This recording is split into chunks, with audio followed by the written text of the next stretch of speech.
जय हिंद दोस्तों, जैसा कि आप जानते हैं कि पिछले दिनों बीजेपी के जो टॉप के लीडर हैं उत्तर प्रदेश के, उनमें कितना खींचातान और पर्दे के पीछे की लड़ाई आपने देखा। लेकिन दोस्तों, अब उनके सहयोगी दल के लोग ही अब ये कह रहे हैं कि बीजेपी अगर सुधरी नहीं तो इसका खमियाजा 27 के इलेक्शन में वो भुगतेगी। जी हां दोस्तों, इस वक्त जो एनडीए के सहयोगी हैं उत्तर प्रदेश में, उनके सहयोगी दल के नेता ने यह बयान दिया है। सहयोगी दल के नेता के प्रमुख का बयान है दोस्तों। रिपोर्ट में आप बने रहिए, हम आपको बताएंगे कि उत्तर प्रदेश में इस वक्त बीजेपी की हालत लगातार खराब होती जा रही है। दोस्तों, निषाद पार्टी के तत्वाधान में 30 नवंबर 2024 को सहारनपुर से निकली संवैधानिक अधिकार यात्रा निषाद पार्टी के राष्ट्रीय अध्यक्ष व कैबिनेट मंत्री उत्तर प्रदेश सरकार डॉक्टर संजय निषाद के नेतृत्व में आजमगढ़ पहुंची। इस दौरान पत्रकारों से बातचीत करते हुए संजय निषाद ने अपना दल सोनेलाल के नेता और यूपी सरकार में मंत्री आशीष पटेल का साथ दिया। कैबिनेट मंत्री आशीष पटेल के बगावती तेवर का संजय निषाद ने समर्थन करते हुए कहा कि कुछ अधिकारी ऐसे हैं जो छवि खराब करने का काम कर रहे हैं। दो सहयोगी दल के जो प्रमुख नेता हैं दोस्तों, वो बीजेपी को सतर्क कर रहे हैं और ये बता रहे हैं कि आप सुधर जाइए, वरना आपका आने वाले टाइम पर बहुत ही खराब हाल होने वाला है। दोस्तों, रिपोर्ट में बने रहिए, आगे हम आपको बताते हैं कि संजय निषाद ने आखिर बीजेपी को क्या वार्निंग दी।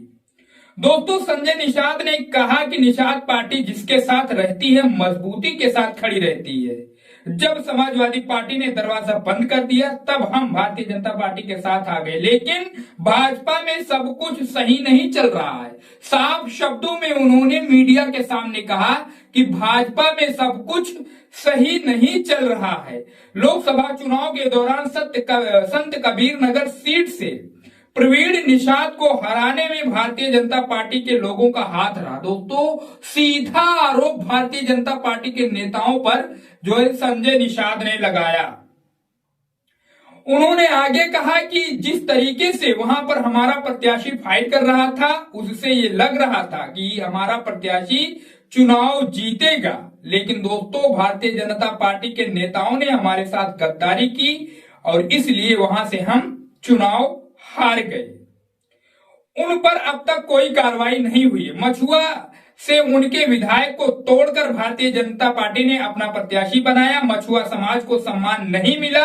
हमें ना तो सिंबल दिया जा रहा है और ना ही हमें सीट दी जा रही है। यही कारण रहा है कि 2024 के लोकसभा चुनाव में मछुआ समाज पीडीए के साथ यानी अखिलेश यादव के साथ चला गया। संजय निषाद खुद कह रहे हैं दोस्तों। इससे आप समझ सकते हैं कि बीजेपी कितने धरातल में जाने वाली है। आजमगढ़ जिले की अतरौलिया विधानसभा सीट के संबंध में पूछे गए सवाल के जवाब में कैबिनेट मंत्री संजय निषाद ने कहा कि अतरौलिया विधानसभा में हमें सबसे ज्यादा मत मिला था और इस बार भी हम अतरौलिया विधानसभा सीट पर चुनाव लड़ेंगे। हालांकि एनडीए की सहयोगी सुहेलदेव भारतीय समाज पार्टी की नजर भी अतरौलिया सीट पर है। उन्होंने मुख्यमंत्री योगी आदित्यनाथ की तारीफ करते हुए कहा कि मुख्यमंत्री जी अच्छे हमारे मार्गदर्शक हैं, लेकिन कुछ अधिकारी ऐसे हैं जो लगातार ऐसा काम कर रहे हैं जिससे वोटर नाराज हो जाए, जनता नाराज हो जाए और सहयोगी दल के नेता नाराज हो जाए। ये अधिकारी सरकार की छवि खराब कर रहे हैं और विपक्ष को इसका लाभ वो पहुंचा रहे हैं। दोस्तों, उन्होंने आगे कहा कि उत्तर प्रदेश में कुछ ऐसे राजनीतिक दल हैं जो जातीय और धार्मिक संघर्ष करा के ही जिंदा रह सकते हैं। संभल हिंसा पर बोलते हुए मंत्री निषाद ने कहा कि जो भी सर्वे हो रहा है वो पुरातत्व विभाग कर रहा है, उसमें सरकार का लेना देना नहीं है। पिछली सरकारों में पुरातत्व विभाग को सही तरीके से काम नहीं करने दिया जाता था। उन्होंने आगे कहा कि संभल में जो हिंसा हुई वो जांच का विषय है, जांच में दूध का दूध पानी का पानी हो जाएगा। कैबिनेट मंत्री ने भारतीय जनता पार्टी को आगाह किया कि निषाद पार्टी को भारतीय जनता पार्टी से नाराज नहीं है, लेकिन उनका मछुआ समाज एनडीए से नाराज चल रहा है। अगर उनकी नाराजगी को दूर नहीं किया गया तो यह समाज 2027 के विधानसभा चुनाव में बीजेपी को सबक सिखा देगा। इस तरीके से दोस्तों ये जो बातें उन्होंने बाद में कही, ये तो पॉलिश लगाने वाली थी कि कहीं योगी जी नाराज ना हो जाए हमारी इन बातों से।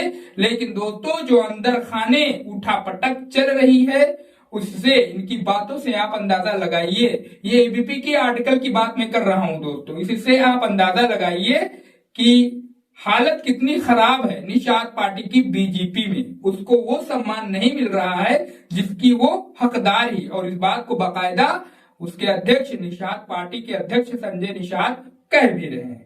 आपकी क्या राय है इसमें? आप भी अपनी राय में कमेंट बॉक्स में जरूर बताइए। वीडियो अच्छा लगा हो तो चैनल को जरूर सब्सक्राइब करो, वीडियो को शेयर करो। मिलते हैं किसी दूसरे खबर के साथ, तब तक के लिए जय हिंद, जय भारत।